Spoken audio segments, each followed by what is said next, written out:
Artificial intelligence میں جائے گا, cyber security پہ جائے گا, کیونکہ ڈیفینیٹلی اب دنیا کچھ اور بدل رہی ہے, یہ وہ پرانا زمانہ ہمارے والا نہیں ہے. تو ڈیفینیٹلی شاید اگلا جو زمانہ ہے وہ اسی کا ہے. یہ AI جو آج کل ہم بہت بات کرتے ہیں, تو یہ اسی کا زمانہ ہے کہ ہاں آرٹیفیشلی انٹیلیجنٹ مشینز ہوں گی, روبوٹس ہوں گے. لیکن جب یہ ہم اس میں ایک اور بات بھی غلط کی جاتی ہے کہ جناب انسان کی نوکری ختم ہو جائے گی. میں اسی طرف آ رہا تھا سر کہ ہمارا نارملی یہ کنسیپٹ ہے, لوگوں کا خیال ہے یہ روبوٹس ہو جائیں گے تو ہم سب کی نوکریاں چلی جائیں گی. ایسے کیا؟ دیکھیے یہ اس کو نا ماضی سے سیکھیے کہ جب کبھی ٹائپ رائٹر آیا تو لوگوں نے کہا جی لوگوں کی نوکریاں چلی جائیں گی, لیکن وہی خطاط جو خطاطی کرتے تھے یا ہاتھ سے کچھ لکھتے تھے درخواستیں, انہوں نے ٹائپنگ سیکھی, ان کو نوکری مل گئی. جب کمپیوٹر آیا تو لوگوں نے کہا جی ٹائپسٹ مر جائیں گے, انہیں ٹائپسٹ نے کمپیوٹر سیکھا, وہ وہاں آ گئے. اور آج ماشاءاللہ جو بچے سیکھ رہے ہیں, یہ سیچوریشن اگر ہم لوگ جس طرح گرو کر رہے ہیں, اب ہم دیکھ رہے ہیں ملک کو ترقی کرتے, اگر یہاں پہ اسی طرح کام ہوتا رہتا ہے تو چیزیں بڑھیں گی, سیچوریشن نہیں آئے گی انشاءاللہ. یہ بچوں کو ابھی جو یہاں نہیں ہیں وہ باہر چلے جائیں گے, کم از کم پاکستان ترقی کرنا شروع کرے گا. تو اس لحاظ سے میں سمجھتا ہوں کہ چیزیں بہتری کی طرف ہیں اور انشاءاللہ بہتر ہوگا. کل سر میں ایک رپورٹ پڑھ رہا تھا, اس میں لکھا تھا کہ گورنمنٹ پاکستان یہ ایکسپیکٹ کر رہی ہے کہ 2030 تک تقریباً جو 30% پاکستان میں گاڑیاں ہیں وہ الیکٹرک کی طرف منتقل ہو جائیں گی. پھر یہ تصور کیا جا رہا ہے, خیال کیا جا رہا ہے, ایک اندازہ لگایا جا رہا ہے کہ تقریباً 30 سال کے بعد پاکستان 90% الیکٹرک کی طرف موو کر جائے گا. تو یہ یعنی وہ فگرز ہیں ایک اپٹومسٹک جو ابھی آج کی سچویشن ہے اس کے حوالے سے لگایا جاتا ہے. تو آپ کو کیا لگتا ہے کہ اگر اسی طرح ہم IT کی فیلڈ میں دیکھیں تو ہم کب تک پوری طرح اکوپ ہو جائیں گے, مطلب اس طرف چلے گی؟ میں آپ کو بتاؤں کہ انفیکٹ IT نے رکنا نہیں ہے نا. اس کے اکوپڈ ہونے کا مطلب یہ ہے کہ ہم چیز کو مکمل کر لیں. یہ بڑھتی رہے گی, یہ ٹیکنالوجیز بدلیں گی, ان کے انداز بدلیں گے, تو لہٰذا ہمیں اس کے ساتھ چلتے رہنا. اور جس طرح آپ گورنمنٹ کا کہہ رہے ہیں, اگر میں اس کو 50% بھی مان لوں تو آپ سوچئے کہ اس میں ہر گاڑی میں کمپیوٹرز ہی لگے ہوئے ہیں. اب یہاں پہ پھر وہی کمپیوٹر آ گیا نا, تو وہ بھی اس کے جو انجینئرز ہوں گے, جو اس کے میکینکس بھی ہوں گے نا, اب انہیں کمپیوٹر کو جاننا ہوگا تھوڑا سا. تو لہٰذا کوئی جو ہم کہتے ہیں اللہ تعالیٰ رازق ہے, وہ رزق وہ دے گا, لیکن راستے بدلیں گے, تو وہ یقیناً بدل رہے ہیں. اور جو آپ الیکٹریکل موبائلس کی بات کر رہے ہیں سب کی, تو اس کے مطابق میرا خیال ہے کہ چیزیں بہتر ہی رہیں گی. تو سر یہ بتائیے گا کہ ہم اگر بات کریں کہ کوئی بچہ ہے, کوئی ایسے والدین ہیں جو عام کامن یعنی نارمل تعلیم جیسے انہوں نے حاصل کی ہوئی ہے, تو ان کا بچہ IT کی طرف آنا چاہتا ہے, تو آپ کون سا ایسے اسٹیپس ہیں, کون سی ایسی ایجوکیشن ہے آپ چاہیں گے کہ وہ ان خطوط پہ اپنے بچوں کو شروع سے اس طرف ڈال دیں؟ دیکھیے بالکل یہ آپ کا بڑا اچھا سوال ہے کہ عموماً بعض اوقات والدین کو پتہ نہیں ہوتا. اس میں ہم یہ کہتے ہیں پہلے بچے کا رجحان بھی دیکھیے, اور دوسرا پھر کیونکہ ہم معاشی طور پر بھی چاہتے ہیں بچہ مضبوط ہو, تو اس کے لیے یہ ہے کہ آپ اس بچے کو دیکھ سکتے ہیں کہ آپ کی استطاعت کیا ہے.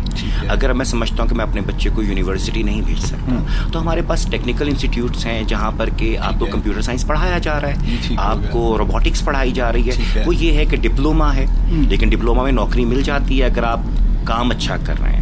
تو میں یہ سمجھتا ہوں کہ پیرنٹس کو بھی اب دیکھنا ہوگا کہ بچے کا رجحان کیا ہے, کیونکہ ہم عموماً ہوتا ہے کہ بھیڑ چال کا شکار ہوتے ہیں, فلانے کزنز نے اس میں نوکری کر لی تم بھی چلے جاؤ, فلانے کو پیسے مل گئے. اس کے بجائے ہمیں اب یہ کرنا ہے کہ ایک تو مارکیٹ کو دیکھنا ہے, بچے کے رجحان کو, ڈپلوماز کروائیے, سرٹیفکیٹس کروائیے, اور جو یونیورسٹی تک آ سکتے ہیں اپروچ کر سکتے ہیں تو وہ لوگ یونیورسٹی میں آئیں, ڈگریز لیں. ہمارے یہاں ایک عجیب سا ہوا چلی ہے کہ ڈگری کی ضرورت نہیں ہے. اور میرے پاس ابھی ایسے شاگرد آئے جو 20 سال پرانے کہ سر ہم نے ڈگری نہیں لی تھی, ہم اس وقت چلے گئے, نوکری مل گئی, لیکن اب ڈگری مانگی جا رہی ہے. تو بچوں کو یہ بھی سمجھانا ہے نوجوانوں کو کہ آپ کو کاغذ بھی چاہیے, ٹھیک ہے آپ کو اسکلز آتے ہیں, لیکن اگر ڈگری ہوگی تو آپ اور اسٹرانگر ہوں گے. آپ نے جب مقابلہ کرنا ہے تو کہیں پہ جب مقابلہ برابر ہو جائے تو ڈگری والا آپ سے اوپر چلا جائے گا, تو اس کو ہم نے دیکھنا ہے. تو میرا یہی ہے کہ والدین اپنے بچوں کے لیے اس طرح سے سوچیں کہ اگلے برس کن چیزوں کے, اور جو افورڈ کر سکتے ہیں وہ ضرور اس میں حصہ. تو سر اس وقت جو پاکستان میں جو بڑی ڈگریاں ہو رہی ہیں, جیسے پہلے IT کی بات ہوتی تھی کہ جی MSc ہو رہی ہے, اس میں لائک کچھ کمپیوٹر سائنس میں, سافٹ ویئر انجینئرنگ میں ہو رہی تھی, ہارڈ ویئر میں ہو رہی تھی. اب ہم سن رہے ہیں کچھ عرصے سے کہ سائبر سیکیورٹی میں ڈگری ہو رہی ہے, اب ہم سن رہے ہیں کہ ڈیٹا بیس میں ڈگری ہو رہی ہے. تو ان دونوں کے حوالے سے تھوڑا بتائیے گا اور ان کے فیوچر کے حوالے سے. اچھا دیکھیے, اب جو ہے نا اسپیشلائزیشن کا دور ہے. مطلب جب ہم پرانا ماسٹرز کرتے تھے تو اس میں بھی ہم اسپیشلسٹ ہوتے تھے. جب میں ڈیٹا بیس میرا میجر بنا, میں نے MS میں رکھا, لیکن اب ہے اسپیشلائزیشن. اب اگر آپ نے نیٹ یوز کرنا ہے, نیٹ ورکس یوز کرنے ہیں, انٹرنیٹ یوز کرنا ہے, تو ڈیفینیٹلی اس وقت آپ کا جو نیٹ ورک ہے وہ محفوظ نہیں ہے. تو جس طرح سے یہ ٹیکنالوجی بڑھے گی, نیٹ ورکس بڑھیں گے, کمیونیکیشن زیادہ ہوگی, تو سائبر سیکیورٹی ایک ایسا فیلڈ ہوگا جس کی ضرورت ہمیں پڑ رہی ہے اور پڑتی رہے گی. تو لہٰذا اس کے لیے ڈگریز آ رہی ہیں. بی ایس آپ کے پاس آ رہا ہے سائبر سیکیورٹی, ایم ایس آ رہا ہے. ایم ایس میں عموماً ریسرچ ہوتی ہے, لیکن بی ایس میں ہم وہ تمام ٹیکنیکس پڑھاتے ہیں. اس کے ساتھ آپ نے بات کی ڈیٹا سائنس کی, ڈیٹا مائننگ کی. تو دیکھیے ڈیسیژن میکنگ اب جو ہے وہ ذہن سے نہیں ہو رہی, اب ڈیٹا سے ہو رہی ہے. جب آپ نے کوئی ڈیسیژن لینا ہے تو آپ کو 30 سال کا ایک پیٹرن دیکھنا ہوگا جو کہ آپ کے ذہن میں بھی نہیں ہے, وہ گم ہے. لیکن جب آپ مائننگ کریں گے, اس پہ کوئی ایسا پروگرام ہے, سادے لفظوں میں پروگرام چلائیں گے, کوئی الگوریتم چلائیں گے, تو وہ آپ کو ایسے ایسے پیٹرنز, ایسے ایسے نمونے دکھائے گا کہ آپ کو ڈیسیژن میکنگ میں آسانی ہو جائے گی. تو اس لیے اسپیشلائزیشن کی طرف ہے. آپ نے ڈیٹا مائننگ کی بات کی, تو ہمارے یہاں جو ابھی تھوڑا بچوں کو اس طرف زیادہ معلوم ہے, تو وہ ابھی کوائن کی کہتے ہیں فلاں بٹ کوائن, فلاں کوائنز کی مائننگ ہو رہی ہے, کرپٹوز کی مائننگ ہو رہی ہے, فلاں اس کوائن کی مائننگ ہو رہی ہے. تو اس حوالے سے ہوتا ہے. تو سر یہ ہے کہ بہت شکریہ آپ کا کہ آپ نے ہمیں اپنا وقت دیا. محمد عمران سعید صاحب, آخر میں صرف یہ والدین کے لیے, بچوں کے لیے آپ کوئی پیغام دینا چاہیں؟ جی بالکل, میں ایک چیز کہوں گا کہ آج کل کا جو بچہ ہے یہ گم ہو گیا ہے ہمارے سوشل میڈیا میں, موبائل فون میں, جس کی وجہ سے ڈسکنیکٹ آ گیا ہے, مطلب والدین سے بھی, دوستوں سے بھی, کولیگ سے بھی.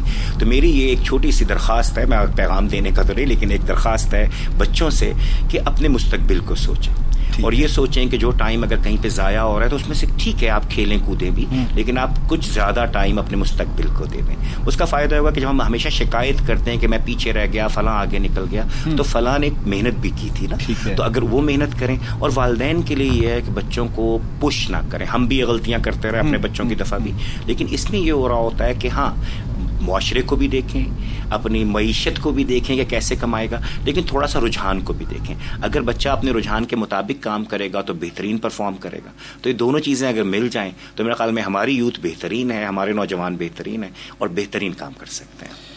بہت شکریہ پروفیسر محمد عمران سعید, آپ کمپیوٹر سائنسز سے وابستہ ہیں, انٹرنیشنل اسلامک یونیورسٹی میں خدمات سر انجام دے رہے ہیں. سر آپ کا بہت شکریہ. آپ کا شکریہ, آپ نے مجھے مدعو کیا, جزاک اللہ, بہت شکریہ. لسنرز, FM 101 آپ کے لیے اس طرح کے جو معلوماتی گفتگو ہے وہ لاتا رہتا ہے, اور اپنے سامعین کو اور اپنے سننے والے خاص طور پہ یوتھ کو آگاہ کرتا رہتا ہے کہ انہیں اپنے کیریئر کے حوالے سے کون سے ایسے راستے ہیں جو چننے چاہیے جو فیوچر میں ان کے لیے نہ صرف بلکہ ملک کے لیے بھی ترقی اور اس کا تمدن کا باعث بنے. بہت شکریہ آپ کا. FM 101 کو سنتے رہیے.